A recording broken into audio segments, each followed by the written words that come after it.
Hi hello friends, நம்ம இன்றைக்கி பார்க்க போகிறது வாழைக்காய் பஜ்ஜி பார்க்க போகிறோம். வாழைக்காய் இதோட மிளகா பஜ்ஜி, உருளைக்கிழங்கு பஜ்ஜி. இதுக்கு மாவு மிக்சிங் எப்படின்றத சொல்கிறேன். கடலை மாவு இது ஒரு கப்பு அளவில் எடுத்துக்கிட்டிங்கன்னா அதுக்கு 1/4 கப்பு பச்சரிசி மாவு எடுத்துக்கணும். அப்புறம்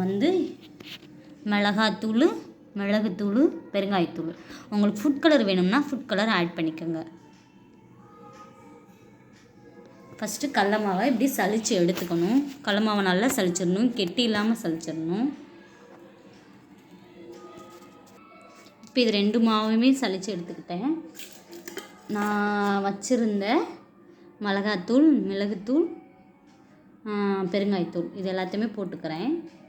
மொத்தமாக ஒன்றா போட்டுக்கிறேன். இதில் தேவையான உப்பு அளவு ஆட் பண்ணிக்கோங்க. இந்த மாதிரி உருளைக்கிழங்கையும் வாழைக்காவையும் மிளகாவையும் சீவி வச்சுக்கணும். நான் இந்த மாதிரி சில்வர் இருக்குது, அந்த இதில் சீவினேன். காய் சீவுறதுல அவ்வளோக்காண்டி வராது. அப்புறம் உருளைக்கிழங்கு நம்ம அப்பப்போக்கி சீவிக்கணும், வாழைக்காயும் அப்பப்போக்கி சீவிக்கணும். ஏன்னா அது ஒரு மாதிரி கருப்பு படிஞ்ச மாதிரி போயிடும். சரியா? நான் மாவு இந்த கன்சிஸ்டன்சியில் கலக்கி வச்சுருக்கேன். நான் உங்களுக்கு பஜ்ஜி சுட்டுட்டு காமிக்கிறேன். எண்ணெய் நல்லா இப்படி காஞ்சிடணும் ஃப்ரெண்ட்ஸ். கொஞ்சம் மீடியமான காஞ்சா போதும். ரொம்ப காஞ்சிச்சுன்னா ஒரு மாதிரி இதாகிடும். கொஞ்சம் ஹை ஃப்ளேமில் இருந்தால் போதும். நான் உங்களுக்கு இப்போ சுட்டுட்டு காமிக்கிறேன்.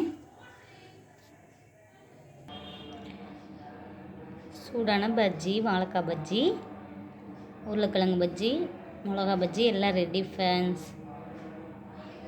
வீடியோ பிடிச்சிருந்துச்சுன்னா லைக் பண்ணுங்கள், ஷேர் பண்ணுங்கள், கமெண்ட் பண்ணுங்கள், சப்ஸ்கிரைப் பண்ணுங்கள்.